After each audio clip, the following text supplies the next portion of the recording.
everyone. Good morning. Thank you for coming through this wonderful weather. Please stay warm. Please grab a hot beverage, since there's plenty of space. You can go get one anytime you want. Keep your hands warm. Welcome to the first Park Ridge Estates multi-neighborhood meeting. We have several neighborhoods who are joining us today. So I want to just kind of call them out. Sequoia Hills. Who's here from Sequoia Hills? Yay! Wow, you guys are great. You guys really showed up. Hillcrest Islands, over on Balmoral. Wonderful. Hillcrest, which is all along Skyline. Anyone show up for Hillcrest Estates, right? yes, Hillcrest Estates, yes. Yeah. Yes, Hillcrest Estates. Okay, no one from Skyline, okay. All right. Sheffield Village. There we go. Yay. And then Park Ridge Estates. Yay. We got a few more coming in. I know, they're dragging. They will I just cheer saw late Harvey. for us. Oh, there's one more. Yeah, they're coming. A few more people coming. Yeah, Awesome. they're kind of, I see a few right there. Yeah, they're moseying in. Moseying on in. Come on in. For everyone who's not from Park Ridge Estates, you are our guests here today. Thank you for coming. Welcome. We have a really jam-packed day today. So we can get to it. So that we can get through everything, we're going to hold off on questions. We'll let the presenters present, and then we'll open up for questions. All right. We are recording this meeting, so we'll put it on our YouTube channel. We'll release the link to everybody here, so I'll email you guys personally. And we hope Caltrans doesn't find out about this meeting, because we don't want them to call the FCC and, Jimmy Kimmel us. Nothing? Seriously? Oh, I worked on that all day. Okay. It's early, okay. We haven't had a coffee yet. Haven't had We're not awake. No excuse, got plenty of coffee. Come on in a little bit further. We want you to stay warm. Come on in. Go bring your chair over here. Don't be shy. Pack on in. Come on in. So today the schedule is super simple.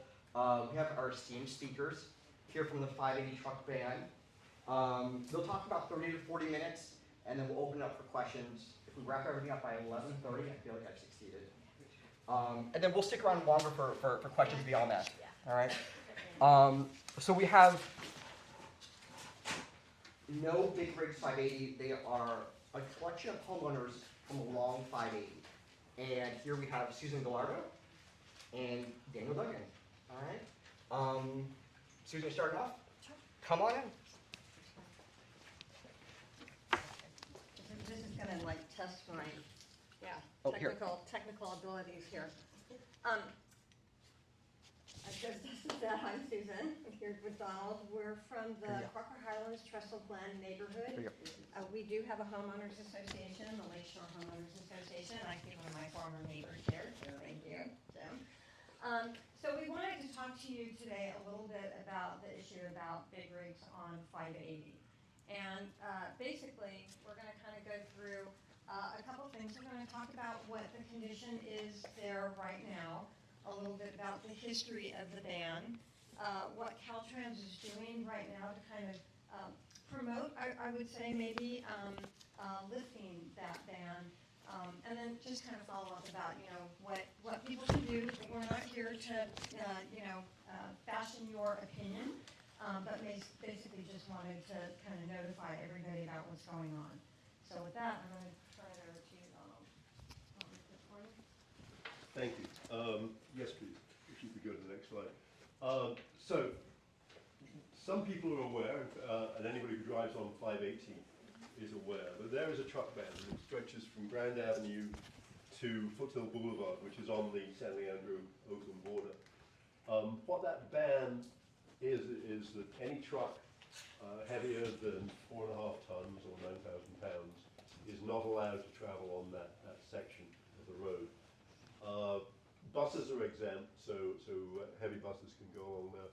But if the effect of that is to channel all the trucks from the Port of Oakland onto 580, and anything coming down 24 goes onto 580 because it can't.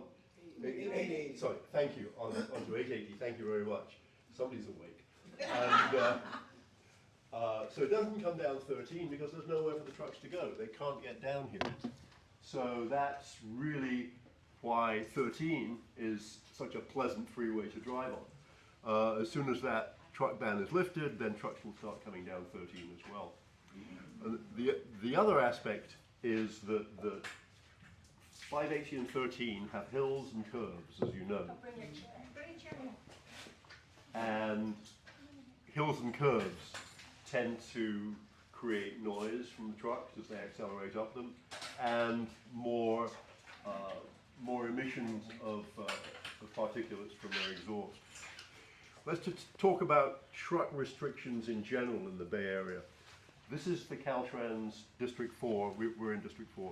This is their map for the Bay Area, and it shows various colored roads, and I'm just going to talk about a couple of them, but there's green, red, blue, and black.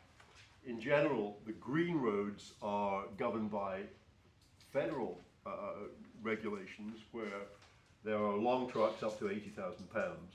The black roads are governed by state regulations, which are slightly shorter trucks up to also up to 80,000 pounds. Now 80,000 pounds is a lot bigger than the 9,000 pound current ban on 580. So you can see from this inset that there's red lines in the Caldecott Tunnel, on 580 and on the Bay Bridge. Now, the Caldecott Tunnel ban is just for flammable and explosives, where they are only allowed to go through between 3 and 5 in the morning. The Bay Bridge ban is no flammables ever and no explosives ever. If you have those, you have to go around.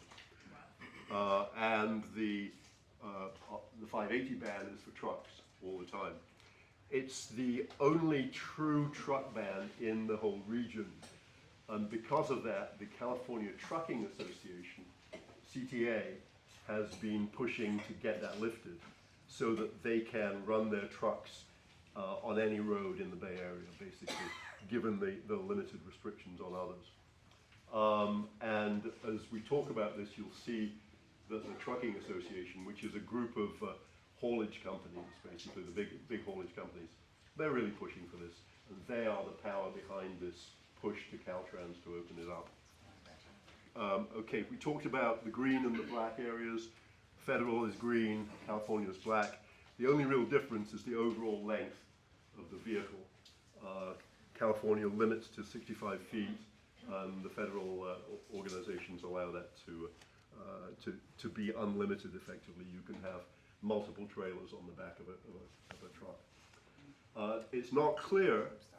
No, that's all right. It's not clear what Caltrans' plans are for 580. Right now, Highway 13 is a black road. If they lift the truck limits, I don't know whether it's going to be green or black. They haven't said that. Okay. So, question for everybody. How many of you are aware that there's a ban, has been a ban on it? Yes. Okay. So a few people maybe not aware. So just to go through the history a little bit, kind of a brief overview. So basically, L580 goes along the alignment and / sometimes in the footprint of MacArthur Boulevard. So in 1951, recognizing that this is a residential neighborhood, the City Council, Oakland City Council, actually passed a ban for large trucks on 580. Fast forward to 1963, or probably the 1960s, planning time, Caltrans was looking to put in the freeway through this area. There actually was a lot of opposition, even then, to putting in the freeway just overall in general. And so maybe it's kind of a quid pro quo, I'm not really sure, but to get support from the city of Oakland, Caltrans agreed to have a truck ban on 580, again with the exceptions that Donald noted. That was a ban that was put in place for 5 years, and at the end of 5 years, then Caltrans was going to go back and reassess. They did, and kind of came to the conclusion that there was 238 and 880, there was really no reason to change the ban. But they did make a commitment to look at this over the years. They actually did, I think, annually, maybe until about the early 1970s, and then they just kind of stopped looking at it. But then the California Trucking Association, of course, very concerned about throughput of goods, and they had been lobbying probably continually since that time to get trucks onto 580, with a big push that started happening in the 1990s. A lot of opposition from the community again, and at that time, the Oakland City Council actually supported the ban on 580. So basically what happened was the city supported it. It went to the California State Legislature. The legislature put into law that, it's actually in the California Vehicle Code, that there are no big rigs on 580. That's just kind of the overview of where we're at. Donald did remind me the other day that actually in 2011, there was a push to get trucks on 580 again. A lot of opposition, and it just kind of, went away. But here we are. So why? So we keep talking about the California Trucking Association. I would say that that's kind of the big body behind all of this. And then overlay on top of that, a law that was passed in 2017, which is called AB 617, Community Air Protection Program. And basically what that did is it directed the air districts to look at strategies and approaches to work with disadvantaged communities to mitigate air pollution in their communities. So we've got these two elements kind of working right now. So kind of in response to that, Caltrans decided to move forward with a study, which Donald will talk about a little bit, to consider opening up 580 to trucks. Okay, so basically, how's the AB 17 related to the trucks on 580? So basically, there are two communities that are recognized as disadvantaged communities under AB 617. One is the West Oakland community, and that community is impacted with respect to air quality by the Port of Oakland, multiple freeways, industry, so a lot of freeways, and then the railroad. And then with East Oakland, Oakland Airport is actually considered one of the major sources for air quality impacts in that neighborhood, along with warehousing that happens. There's a lot of warehousing that supports the truck traffic along there. There is industry along 880. Interesting is that part of that area that's identified is along 580 and is along the area where there currently is a truck ban.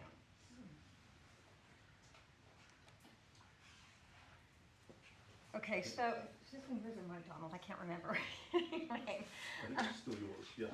Okay, so Caltrans is embarking on this truck access study. So basically the objectives of that is to look at basically the truck traffic, how that would be impacted, or truck and car traffic overall, how that would be impacted by this. And then a key component is a racial equity assessment report, which is kind of on the heels of looking at both air quality, noise, just general pollution to the communities. So, okay, with that, I will turn it over. Thanks very much. Okay, so that study, and let me back up a bit, because we did not know that Caltrans was really pushing to remove the truck ban. And we started getting rumors of this early this year. Caltrans issued an RFP way back in, I think 2 years ago, to do the study, but never really publicized it. The one person who was talking about it was Nate Miley, and I think he's the supervisor for some of you. And so he led a town hall meeting in 2021, where to allow the West Oakland folks to express their concerns about what was happening on 880 and the possibility of opening up trucks on 580. And we'll talk some more about this. But anyway, coming out of that, Caltrans issued a contract this year, I think in June or approximately of this year, to a company called Fair & Peters, who are a transportation engineer, to take a look at the possibilities for opening up 580 to trucks. And we got a hold of a copy of the RFP, but Caltrans has been pretty close-lipped about what's happening with this study. They've given us very little information. We had to gather this from an RFP. And so what the next few slides are going to be things that we've gathered from looking at bootleg copies. But we believe that there's two efforts here. One, to look at the traffic study, which is if you open up 580 trucks, where will the trucks go? What difference will it make? And this includes looking at trucks on 13. And the second aspect is to really satisfy the requirements of AB 617 to come up with a racial equity study, which is, if this happens, will this improve the air pollution for people in protected areas, which is the West Oakland and the East Oakland areas. So those two things.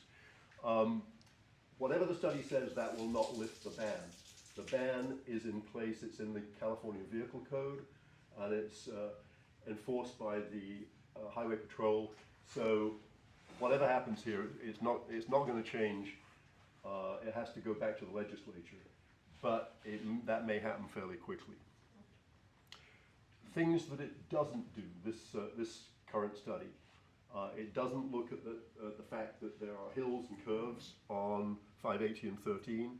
It doesn't look at the fact that some of those curves, particularly Grand Avenue on Highway 580, are much tighter than the normal Caltrans standards.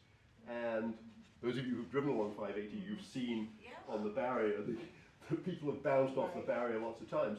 The problem is if a semi hits that barrier on that curve, it doesn't bounce off, it goes over.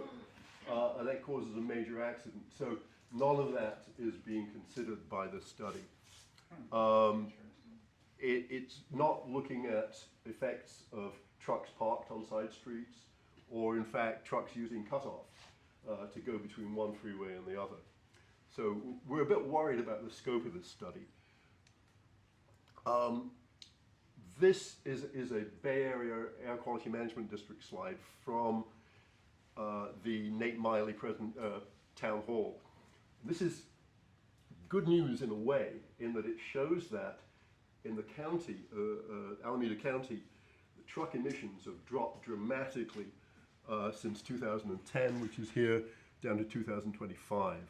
And so, and this is a huge drop. It's in the order of a factor of 10.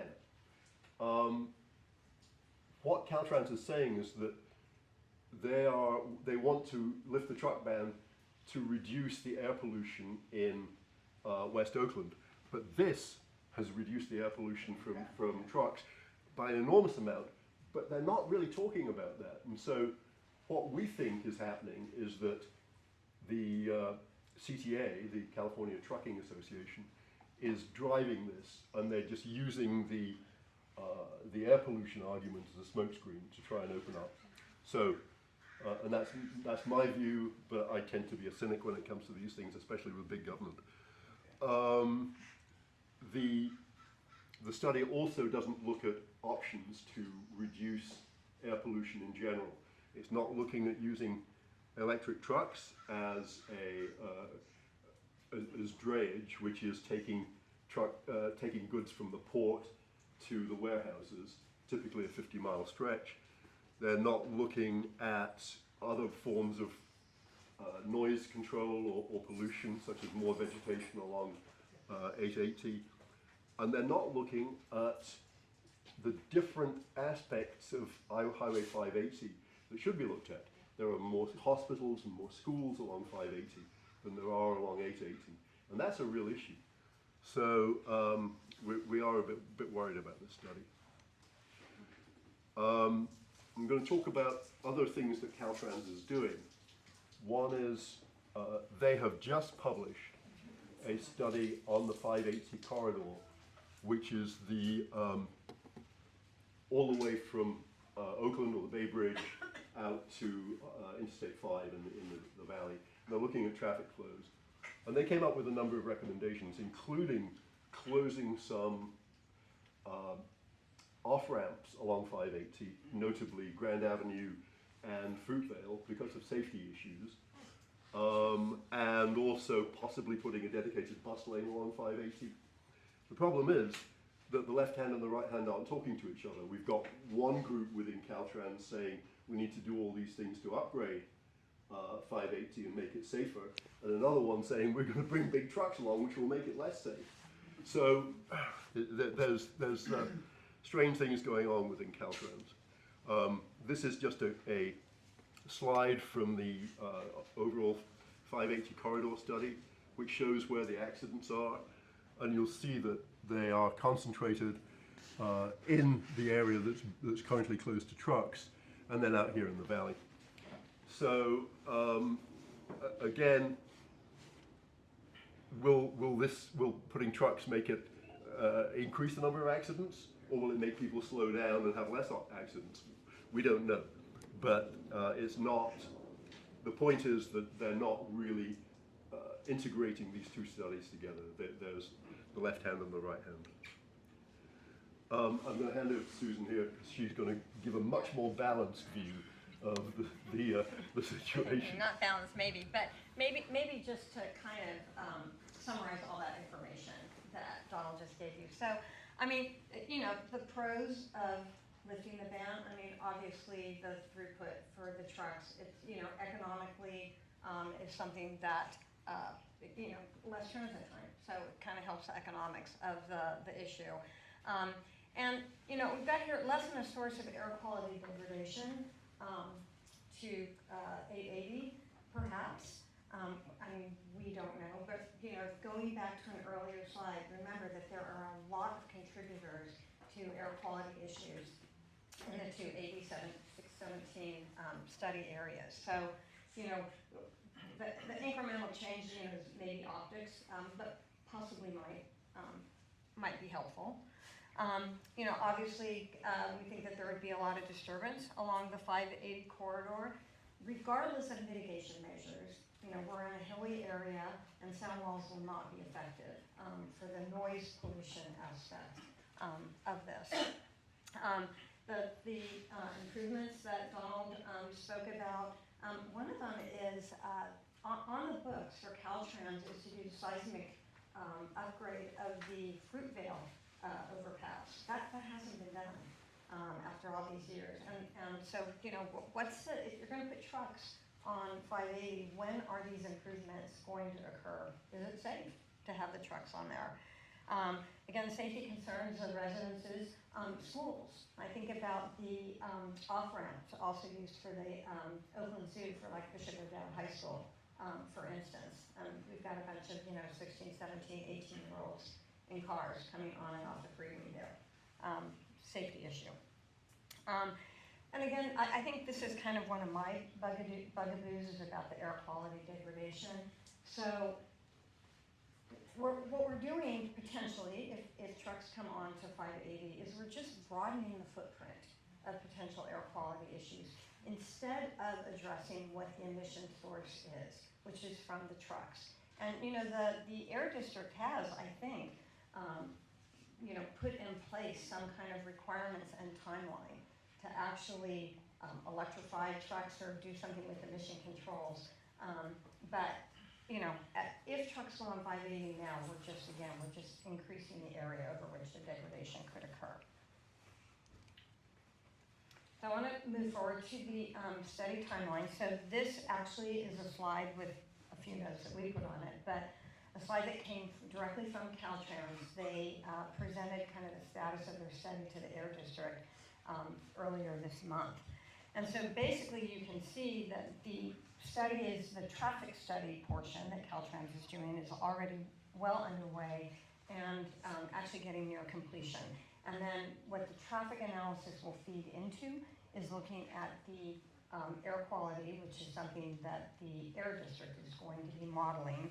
And then, you know, things like the noise pollution. And then, you know, overall, just to say that the timeline before Caltrans will issue a final report and make a recommendation, whatever that is, extends out through the end of 2026.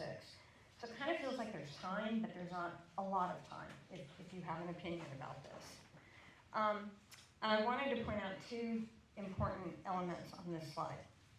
One is that there's a public engagement or outreach process in all of this. And the request for proposal, RFP, that Donald spoke about indicated that there could be up to 6 public engagement events. Note that Caltrans is showing 3. And we think that this is like too important of an issue to only have 3 public engagement events. Again, our opinion. The other thing I wanted to point out to you is that there's a group called the Technical Advisory Committee. And that committee basically will be contributing and advising kind of Caltrans and the Air District throughout this process. And we're going to talk about that a little bit more in a second, but what I wanted to go back to is that with respect to the public engagement, Caltrans is having a Zoom meeting. It's on November 12th at 6:30 p.m. If you're interested, you can sign up and be part of that, and we'll give you the contact information at the end of this, or show you how to get onto the Caltrans website. Yeah, if I could add to that, this is the first public notification from Caltrans as to what's happening with the report. They did present a summary of what they're doing in last week's Bay Area Air Quality Management meeting, but this is the first time Caltrans have actually done anything. So, and there is a link to the website there, or if you look for Caltrans truck ban, you can find their website and sign up for the Zoom meeting there. Sorry, Susan. No, great, thank you. So moving ahead to the Technical Advisory Committee. So again, this is just enclosed because it's directly off of their website, is to provide direction for the study's technical analysis.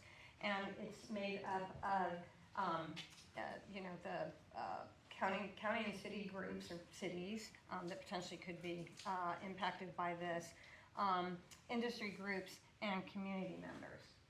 Underscore, that's my emphasis on community members, because if you look at who's involved here, so again, we've got, our regional and local public entities, the industry members, California Trucking Association, the Harbor Trucking Association, and then the community members are the West Oakland Environmental Indicator Project. They're the ones that are very involved in West Oakland in the AB 617 process. Communities for a Better Environment, they're actually a California organization, and they represent East Oakland. And you can go onto their website, and they are very explicit about that. And then San Leandro. But notice that there are no Technical Advisory Committee members that are along the 580 specific corridor. So we believe that that is a deficiency in the process. If I could add to that, the Lakeshore Homes Association, which we're part of, did make a request to join the Technical Advisory Committee about 6 weeks ago, and that was rejected on the basis that we were a community organization, and therefore therefore we were a stakeholder and allowed to make comments in public meetings, but not a technical organization, which was puzzling at the time and remains puzzling. Thank you. Okay, so kind of in summary, our concerns, strong emphasis on the impacts on communities along 880 as opposed to 580. Again, kind of these safety, noise, quality impacts. Well, one of the things maybe that we didn't emphasize very much, besides the fact that lifting the ban could open, or would open Highway 13 to truck traffic if the trucks so choose to take that route. But also during that public meeting where, the Bay Area meeting where Caltrans talked about this, they also said, oh yeah, and the arterial streets, like they're, it's convenient for the truckers to cut over to 880 to get to the port, going through, let's say, Redwood Road, 35th, that they could do that. And then, truck parking, the truckers need to take a break, they go off onto, one of the frontage roads, arterial roads, and just park for a while, but they would be allowed to do that. Again, I think we've made our point about no parent outreach to the communities along here. We've Donald pointed out, we kind of found out, I'm not really sure how we found out, but we found out. I don't troll Caltrans website, which is where the information is. And again, as we said, you know, we're stakeholders, but we're not technical advisory committee members. So just a concern that we don't have a voice.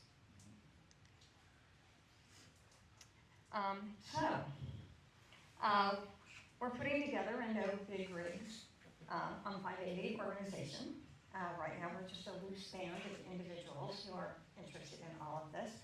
And if you have thoughts or agree with the no big rigs, we'd love for you to join the group and bring your talents to us. So we do have a email address, and we have a website which is not yet launched, but will be very soon. And on that website, you can actually sign up, not just for information, but you can sign up to participate in our effort. I think what Sean, you had mentioned, an immediate need. The sign-up form is there. You can go there right now. The volunteer form I have to work on tomorrow, so that'll be up by Monday. And I think what the immediate need was, and Janice is another member of our loose group here. Well, we have some immediate needs, and I forget who had mentioned one earlier. I don't know. Whatever it is. Social media, you know. Janice is actually the most Social, there you organized go. person in our group. Okay, social media, thank you. Social media, yeah, thank you. So we need help. And that's it. Okay? Thank you so much. That was wonderful. Super informative. And even better, you're right on time. This is amazing. Questions from the audience. Anyone have questions? One question I have that we have a codicil. A codicil saying that we will not have trucks on 580. And then we have a movement to exclude us from participating in these events, if I heard you correctly. I'm not sure about the codicil. Are you referring to a lease? No. So the council, I think, the city council in the past has supported the ban. We are uncertain. We haven't reached out to the city council. Right. We are uncertain that they would continue to support the ban Right. at this time. And I think, we have not done any outreach to the city council at this point because I think we're still trying to get kind of we want to make sure that we understand what's happening, we have a better understanding of the Caltrans process. Right. And that we go to them with a full picture and not just a complaint. But it's a law on the books now Yes, that you can't do that. yes. And they're trying to do everything they can to exclude the neighborhood Yes. from giving input. That's the point that I wanted to make. And I think we're underplaying the amount of congestion that it would cause. Having been born 83 years ago in the city of Oakland and watched the congestion grow and grow and grow. Driving on 880 is a nightmare most of the time. And we're going to just transpose that up onto 580. And we're also going to transpose probably the designation of a compromised area up into our neighborhood. So it's going to expand it. It's not going to reduce it. The other thing that hasn't been mentioned that is the impact in the near future of electric trucks, unmanned vehicles. What the hell is that going to do to us? So now they're going to say, well, these are clean vehicles, you don't have to worry about pollution. Fine, but what about congestion? And what happens when their battery burns out and they're sitting there stuck on the side of the freeway and all of the other impacts of that? This is a disaster in the making, and in my humble opinion, it's a move by Caltrans to compromise us from what we got. There was a quid pro quo back in 1951. What wasn't said and can't be said because it's not politically correct right now is that this cut through a very prime residential area. And in order to mollify the people at the time, I hate to say it, but I was around at that time, in order to mollify the neighborhoods, they made it absolutely clear, we will not put big trucks on that strip.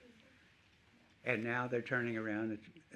I give California Truckers Association all the credit in the world. They're entitled to do what they want to do. But we have to fight back. So I think, no, you brought up a lot of points, Jim. I think one of them is, and I didn't mention this, but in our area, the Lakeshore Homeowners Association, there were 160 homes, at least that's what I read in one of our historical documents, 160 homes that were demolished in order to accommodate the freeway. I have no idea how many homes were demolished along. Yeah, right. So yeah, then that was, so that there was an agreement at the time.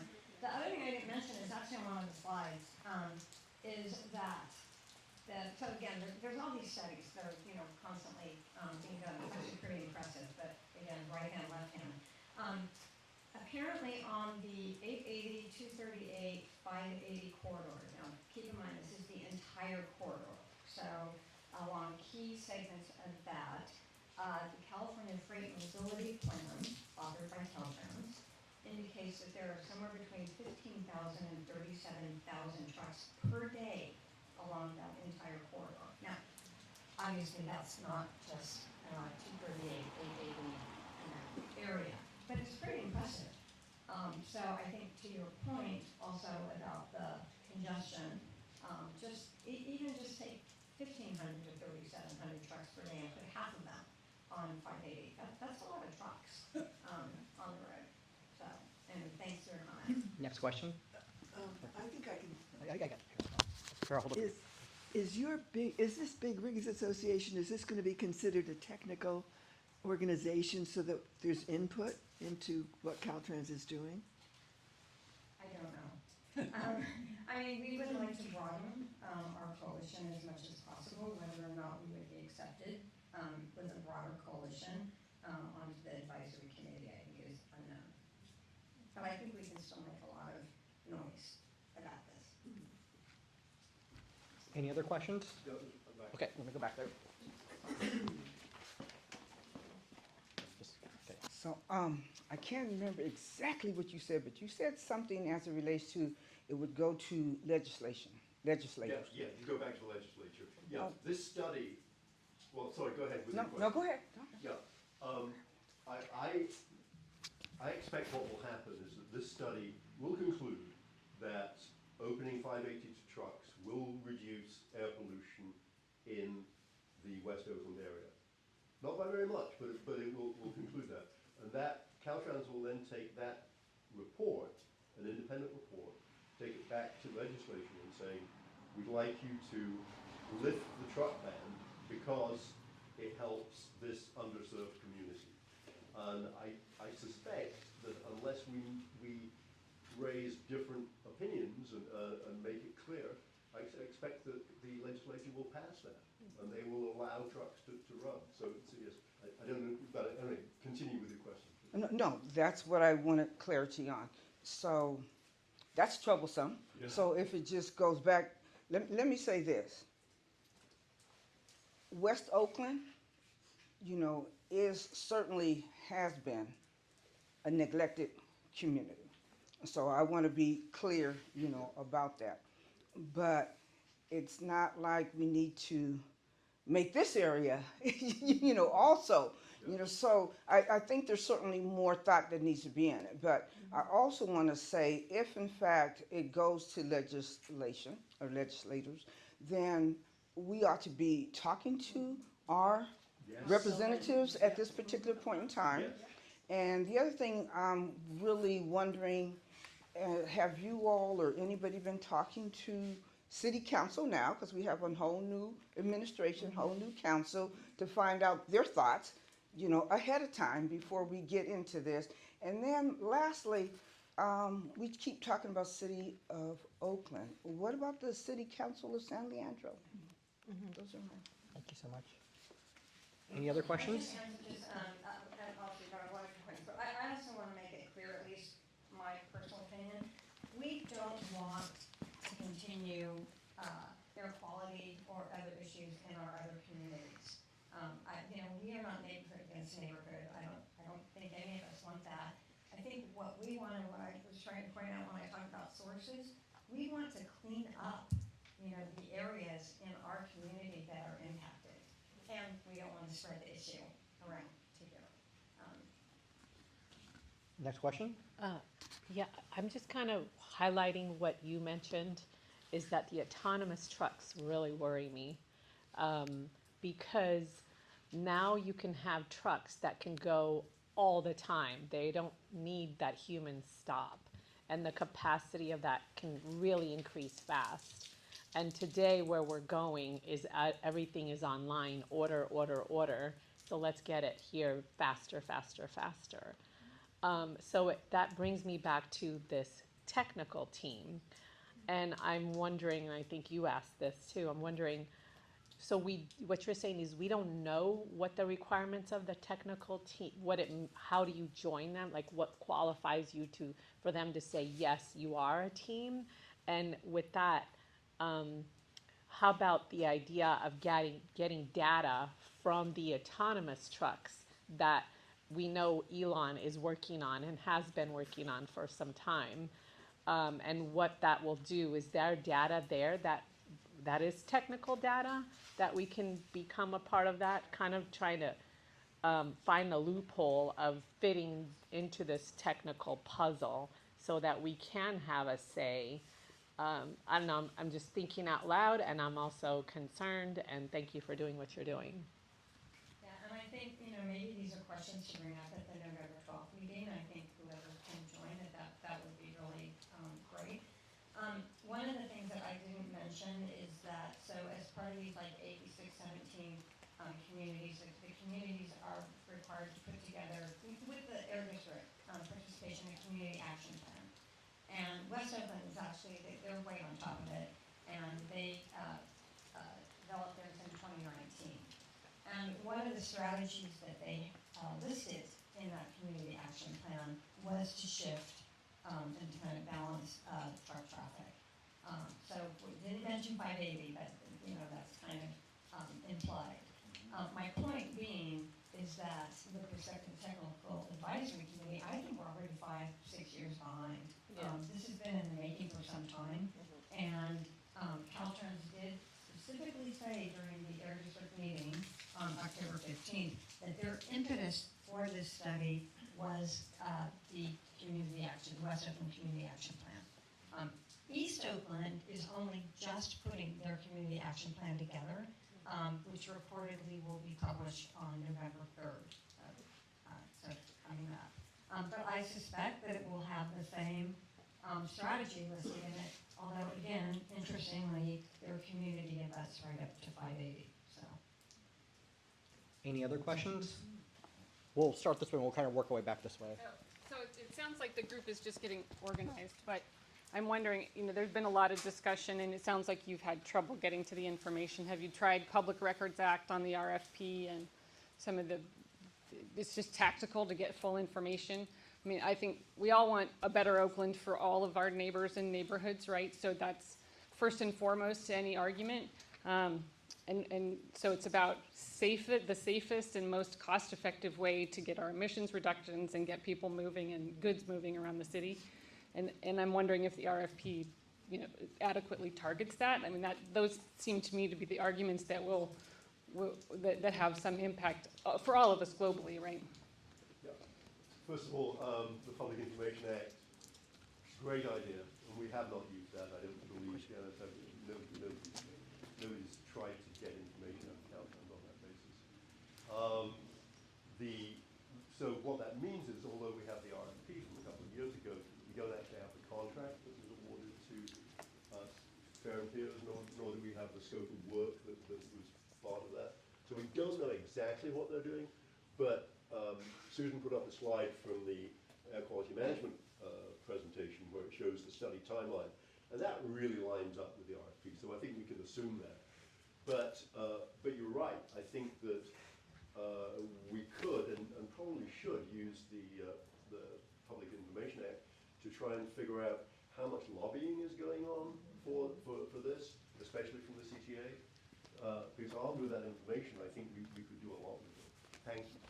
And can I just dovetail on that, which is part of what has been the limitation of our small group so far, has been, we need more man, woman, people power to do these things. We have a lot of ideas about how to get information, things to do with outreach, reaching out to people, but we need more people to be involved in it. I also just want to mention, in terms of the question that you asked about involvement of political action part of things, we've wanted to be really careful, as Susan was saying, to gather as much information to be as complete and clear as we can be before we go to legislators locally or statewide, so that we're as informed as possible before we raise those issues.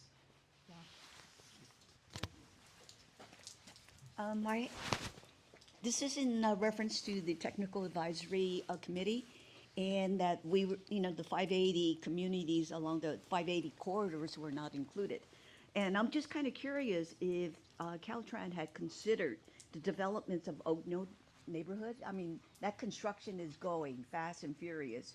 And then additionally, the ongoing construction over at Caballas Hills, I mean, those homes are just going up towards higher and higher up the hill. So has anybody reached out to those two, construction companies? I mean, money talks. Theoretically, in a traffic study, you would include future developments. So we don't know that that's happening. That would be a great question for the November 12th meeting, which is, have you considered these developments in your traffic study? We're talking about two entrance exits Yeah. on 580 between Edwards and 98. We're talking about two big developments. Yeah. No, it's a really good point. But yeah, we need to get that in front of them on November 12th. Thank you. Start here and then work my way back. Hi, first thanks, this is a really well done presentation, much more organized than we were back in 1999, which I was very involved with that effort then.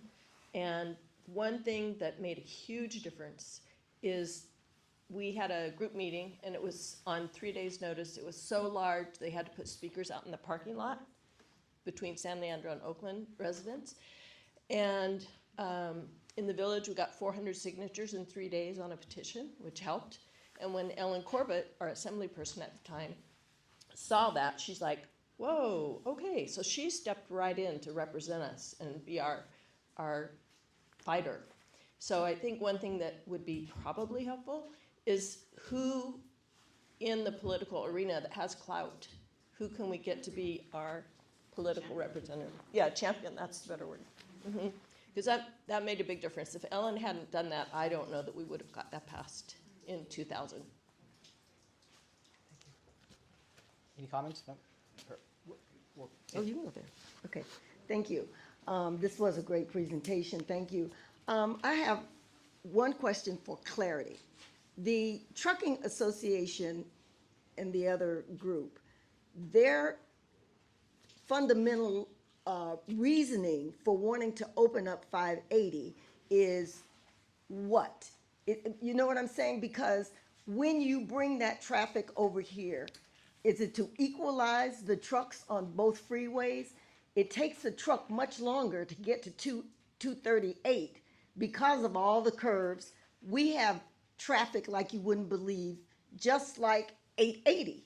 So help me understand that a little bit better. I think it's viewed again as a transit time issue and maybe not considering, and maybe this is one of the things the traffic study will show, how congested 580 is during certain times of the day. But it's really strictly freight movement, transit time, economic issue. The trucks, I mean, we've all been on 238 and seen how congested 238 is, and then on to 880. So I think that at least the perception, I don't know if it's reality, the perception is that bringing the trucks on 580 would lessen that congestion. I think also, that as, again, maybe to the earlier point, I forget who different types of trucks and what have you, and really there's just gonna be more and more, goods brought in, via trucks. I think it'll be interesting to see if the study considers, the increase in truck traffic overall, and then what would that do to 580, like, what do you know, it's like every time you make the freeway wider, it doesn't reduce congestion, right? So now we're gonna put trucks on 580, and it's not gonna reduce congestion. Anyway, so it's an economic issue. Okay. We already have an encroachment on 580, and we have no meaningful highway patrol presence. So they're already ignoring the law. Anybody who lives in this neighborhood drives down there, you can see the big trucks now. So this, to me, this whole thing is a subterfuge. They're trying to shove this down our throat. We have to get active. One thing I would suggest, and I'm disappointed in, where's our city council people that are in this area, this affected area? They should be at every one of these meetings. We have at least 4 or 5 of them that should be here supporting us. Let's find out what what's their position, and are they going to, I think they're the people that have clout that you're talking about, and we need to get them rallying behind us. I just want to echo exactly what you just said and what you said about getting our city council involved. Even though we don't have a package to deliver them, I think they need to be alerted as to what is going on and that we will be calling on them for their support.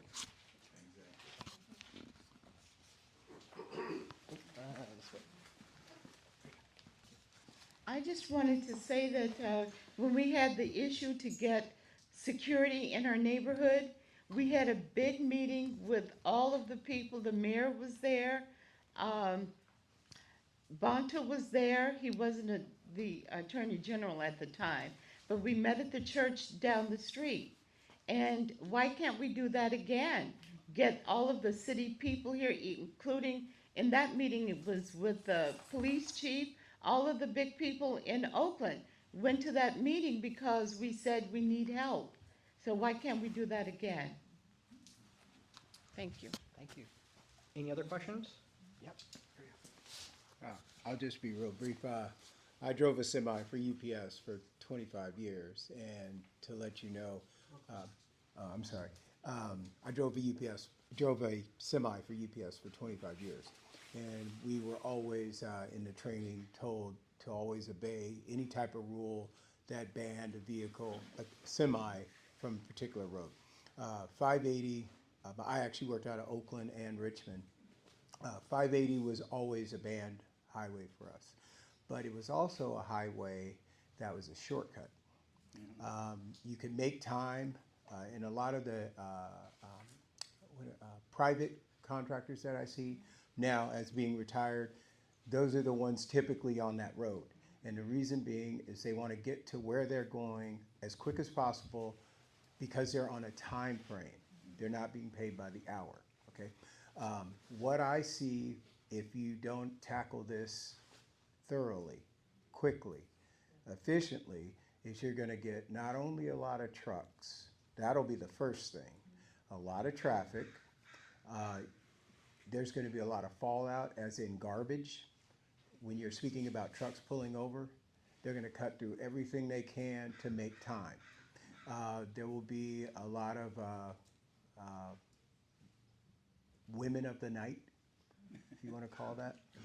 There's going to be a lot of fallout, is what I'm saying. And it'll get worse if you follow, as you mentioned earlier, 238 all the way to 580 to 5 to 205. There's all kind of stuff going on in the middle of the night. And I had a job where I started at 5 in the morning, and I could tell you story upon story of what you see when semis are involved in different highways. It's not pretty, and it'll get really ugly. And not to mention the accidents, the congestion, and the accidents are severe. They're not a fender bender, it's someone dying, and sometimes several people dying. So this is a very serious issue that's come up, and we should all pay very close attention, because if they get on that highway, and this is someone that I'm talking to you that's been on 880 for 20 plus years. It's a mess. And I would count 2 or 3 accidents every morning. On 580, it'll be the same thing. So thank you, and for your comments, and I think you actually just kind of pinpointed like a really key aspect that we at least don't understand is being addressed, and it's the social impacts of all of this. And I know, again, there are social impacts in the West Oakland and East Oakland neighborhoods. And it just goes back maybe to that theme about why, spread those social impacts. Let's try and address the ones that we have. Any other questions? Until this meeting, I was unaware of the involvement of Highway 13. Sometimes I think this makes an echo, and it makes it harder. It's okay. I'll hold it, all right. Okay. I was unaware that Highway 13 was going to be involved in this issue, and I think that the additional noise that big trucks are going to make going from Montclair up to on the grade up to Joaquin Miller is probably going to irritate a lot of people in that valley. So to get the people of the Montclair area, and part of Piedmont, I think, is involved with the intersection of Highway 24 and 13, when they get off one exit onto another exit, there's going to be an additional noise as they're accelerating through that area. And the people of Piedmont certainly are not going to like it, and Montclair is certainly not going to like that either. So if we could get more involvement of the people that are directly infected, will be directly affected by the noise and noise pollution and additional exhaust pollution of diesel trucks, that I think that could probably help us out, quite a bit. And make people aware Highway 13 is involved. It's not just 580. And we did not know that until just last week at the Bay Area Air Quality District meeting. That was the first confirmation that we had that 13 was going to be impacted. So we absolutely agree that we need to enlist those communities. Yeah, I was just gonna mention that, Calzone came right out and said, there was a question about that, about Highway 13, and Calzone came right out and said, it's like, well, yeah, there's no ban on trucks on Highway 13, and that wouldn't change. And I just brought this slide out again just to kind of emphasize the fact that Highway 13, is open to California sized trucks, which are pretty darn big.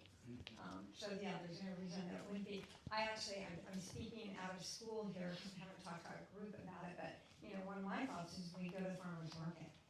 And, that would be an easy way to start the outreach. And I think that, any volunteers that want to come to the farmer's market with me, that'd be great. That would be a great way to start letting people know. My daughter also had an idea that maybe we should put, how people are doing the big banners on the overpasses now? Yeah. And we should get some big banners up on the overpasses, so, anyway. So, we need help, love to have volunteers, and with everybody's good ideas to, come and help with this effort. Can you imagine a truck coming out of the Caldecott Tunnel to get on 13? You know what that curve looks like? That is a safety hazard. Yes. That's a disaster waiting to happen. Yeah, Your car's got to slow down already. It does. A big truck. Next question? An observation with all of that's being said is that if we're looking at this audience here, where are the young parents? And so to me, we need to hit those schools because they're not seeing the future impact that is going to be directly towards their children and their grandchildren. And I think that's huge, is we got to hit. And if you do the Piedmont, get into the schools. And I know your thing is, well, help us out. I understand that. But we really need to hit those parents, and more parents should have been at this meeting. Yeah. Yeah, if you look at, early in the morning, Bishop O'Dowd on 98th Avenue, right? It backs up onto the freeway. So you can just imagine semi say goodbye to about 10 families, right? I joke, but seriously. Right? Thank you for having your meeting here. If we're going to broaden the scope of this, which I think is appropriate, I shouldn't say this, but I would suggest Skyline Community Church. It's conveniently located. I've been to several meetings up there. They have parking. They're not subject, it's indoors, so they're not subject to this kind of weather situation. We need to have, I'm sure, I expected to see 2 or 3 times as many people here today, to be honest with you. And I think it's important to find a venue that is convenient to all of these markets so that we can have a broader meeting and a broader understanding of what's going on. Thank you.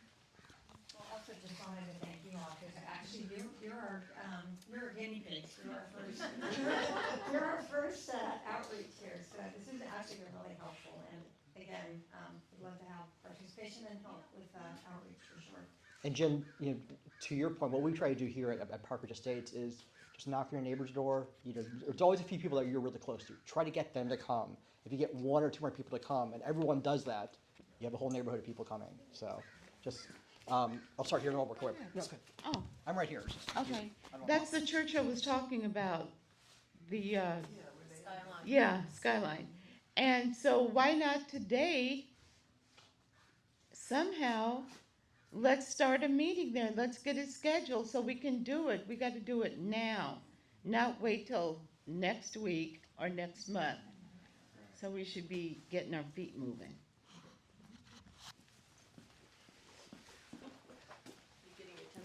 I am. I'm just wondering, are all these slides going to be available maybe when the website goes up, so that if someone wants to go back and look at everything again, they can?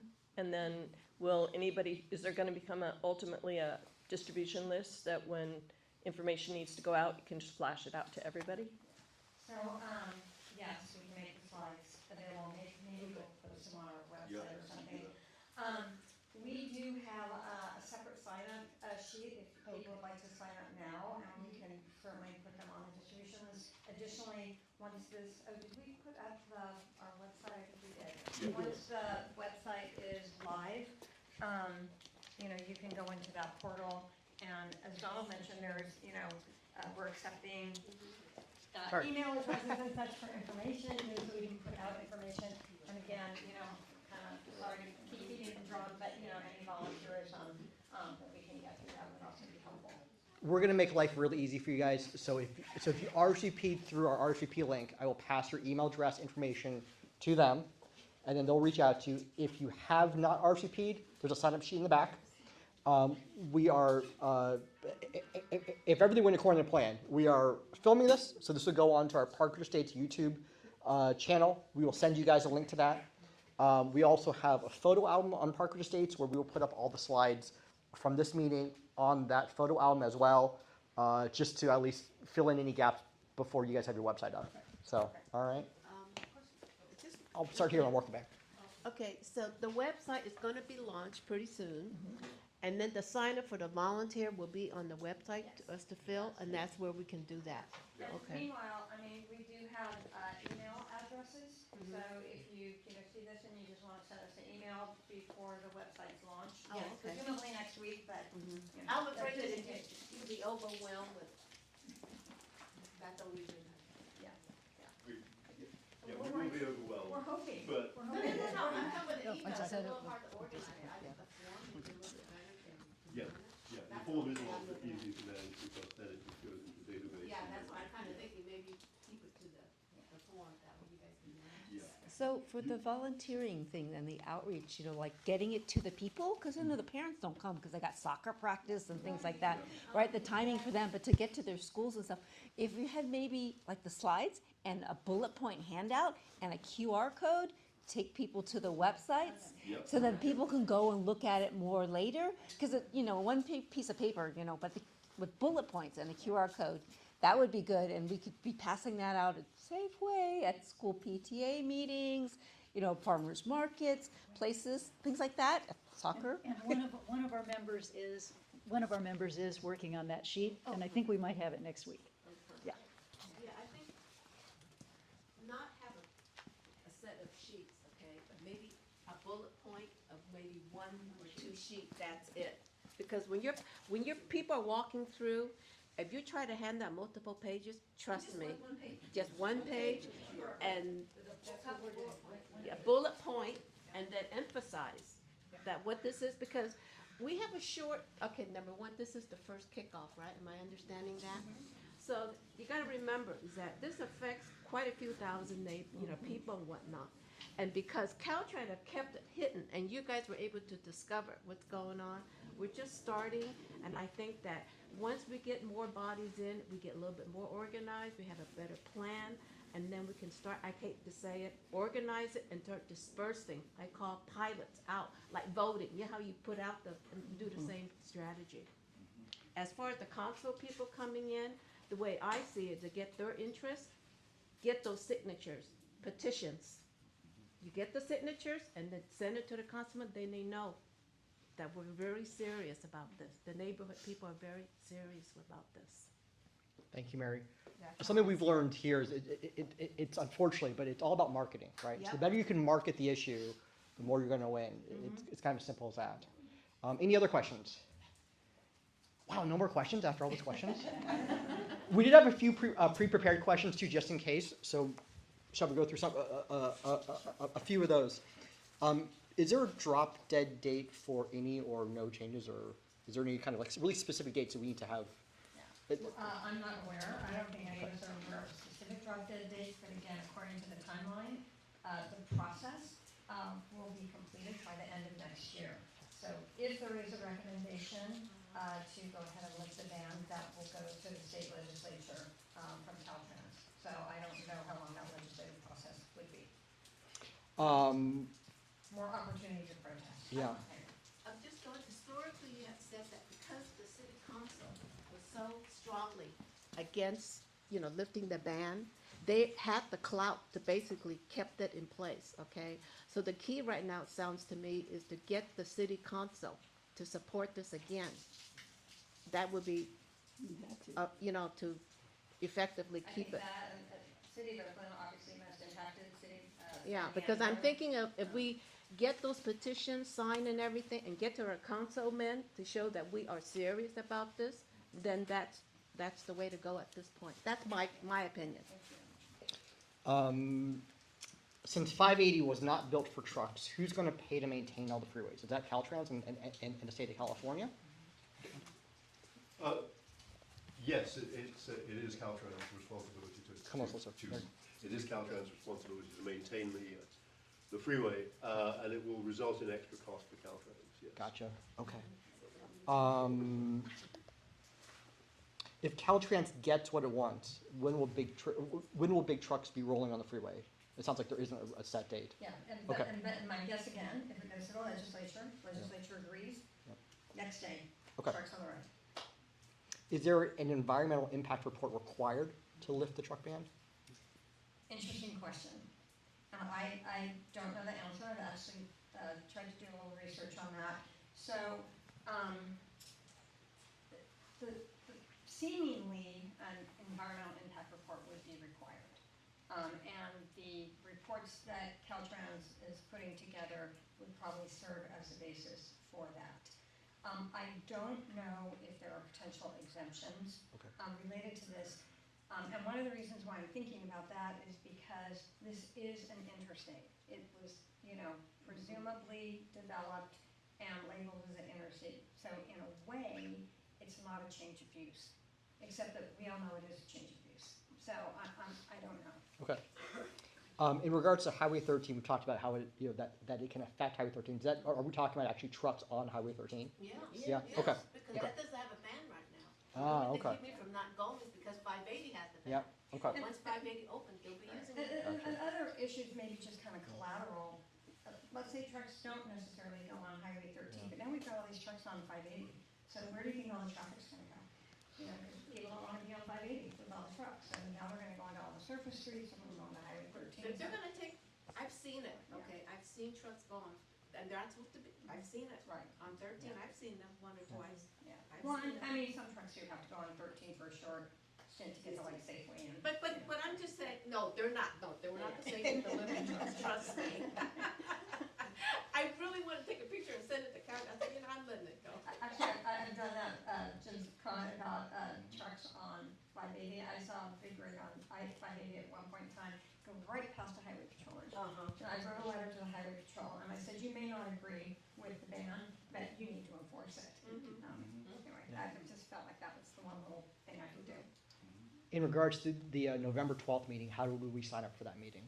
Yeah, so I think there's a sign up, Jim's helping me with this, there's a sign up on the Caltrans website, Okay. right? You don't need to sign up for it. There's a link, and if we have all of your information, we can send that link to you. So, Caltrans has a link to the Zoom meeting. It's already set up, and it's right there. Yeah. But if you want to be on the mailing list, there is a mailing list that if you are ostensibly will be contacted, not just for this meeting, but for all future meetings. The difficulty we've had is we have signed up for that, many of us a few months ago, and have not received any notification. So we have concerns about that. Yeah. The other concern I have with that is there somebody that can ask Caltrain the question, when there's a Zoom meeting, I've had this experience where after 250, no one else gets on this call, right? So then how do we ask them the question pre the meeting so that the rest of the people don't get to show up to this meeting? Janice, can you handle that because you know the process? Yeah, Caltrans has just communicated the process through which they're going to handle this public meeting.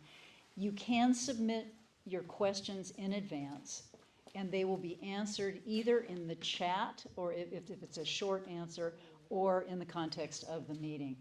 We haven't addressed the question about numbers of people. We hadn't necessarily thought at this first meeting there would be more than a couple hundred people there, though that's a wonderful thought. But you can submit the questions in advance. I think the best plan right now for us in terms of the short-term nature of November 12th coming up, I think we should send out that link to all of you and you can distribute it. And it is available on the Caltrans site on a certain page. We can also send that to you. Janice, I have a question. I'm sorry, I have a question for you. On that, if you look at the Caltrans website right now, I looked at it yesterday, there is no way to ask a question. So how do we actually do that? How do we post a question in an event? Let me research that on Monday. I think it might be currently that we have to send an inquiry to Kelsey Rodriguez, who is the project manager. Okay. Yeah, so I'll clarify that on Monday morning, though. Okay, That's thanks. great. Do you know what time that meeting is, right? 6:30. 6:30, thank you. Could we do- Put it on the calendar down. So, Yeah. how about we do this, since everyone's on the RSVP list, you guys could just send out a link to everybody of, here's the Zoom meeting link. It just makes it easier. Would that be okay? Okay. Any other questions? So I had a great conversation with Jeanette Ward. Jeanette Ward is the HOA president of Sheffield Village, and she was saying that, like, Steve, you guys have been dealing with this for years. Maybe you could speak a little bit to sort of your guys' real life experience with dealing with trucks on 580, because your neighborhood's right at the San Leandro border, right at 580. Is that for a moment? I'm not exactly sure what the question to follow up is, but. just maybe tell us about your experience, just kind of what your neighborhood's experience is with dealing with trucks. Right. Well, I think Dawn has been much more involved in the whole. Yeah, so. From my perspective, I don't see trucks that often on 580, and we are right near the southern end of where the ban is. One thing that's been brought up in our neighborhood is they talked about putting the lights on all the entrances to the freeway. And so that might be pulled into this, because if they put those lights at the entrances, there's only like a quarter mile from the freeway till you're in the village, which means we would have big rigs backed up on the village streets. So that's another aspect of it that could come about as a result. I don't know if that answers the question well enough.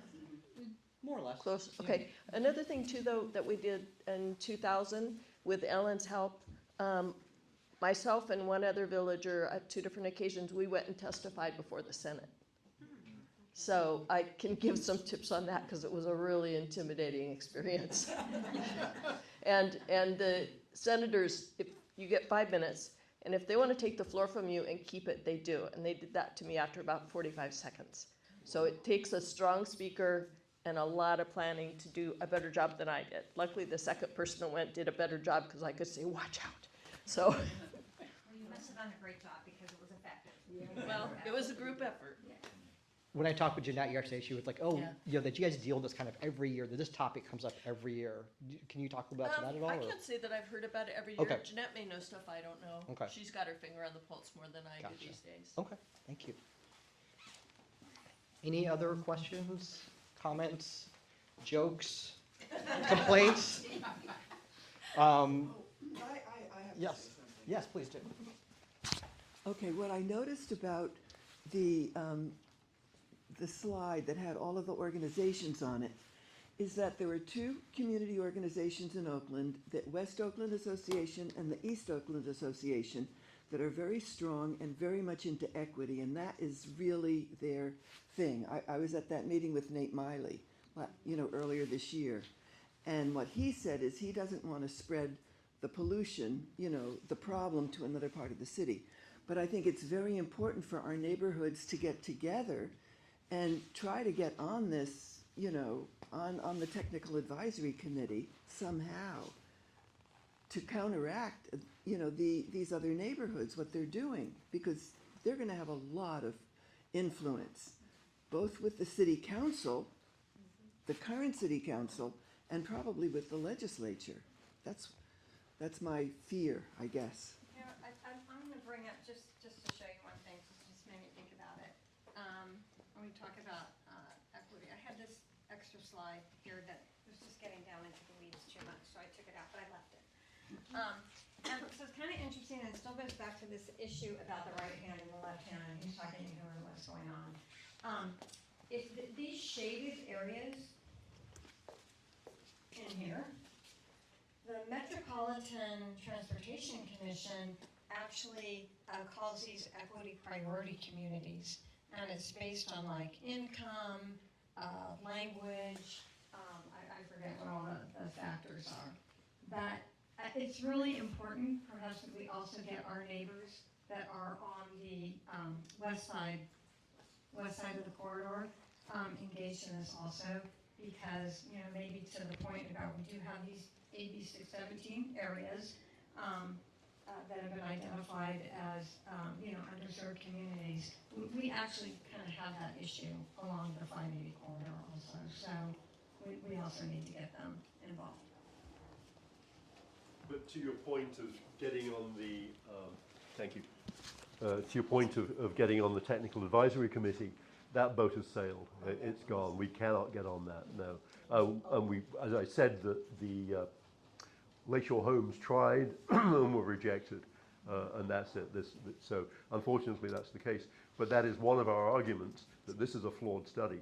It's way too narrow, and it should not be used by the legislature to make a decision. Yeah. Any other questions? Ooh, we're like ending a little bit early. This is great. Thank you so much for everyone coming. So again, we'll send out an email because we have your RSVPs. If you want to contribute more to this cause, you guys will reach out and just ask, hey, you want to help? If you also feel you really want to contribute, please, you can email them, you can email me, I'll forward your information to them and make sure that you guys are part of this committee and this group and really solving this problem here. What else I want to mention? That's kind of it. Thank you so much for coming. Hopefully this is one of many multi-neighborhood meetings. Again, we'll have it on YouTube if the recording went well the way it should have. And we'll post all the slides on our photo album. And then, yeah. Thank you, everybody. Thanks for having Thank you. Thank you very much.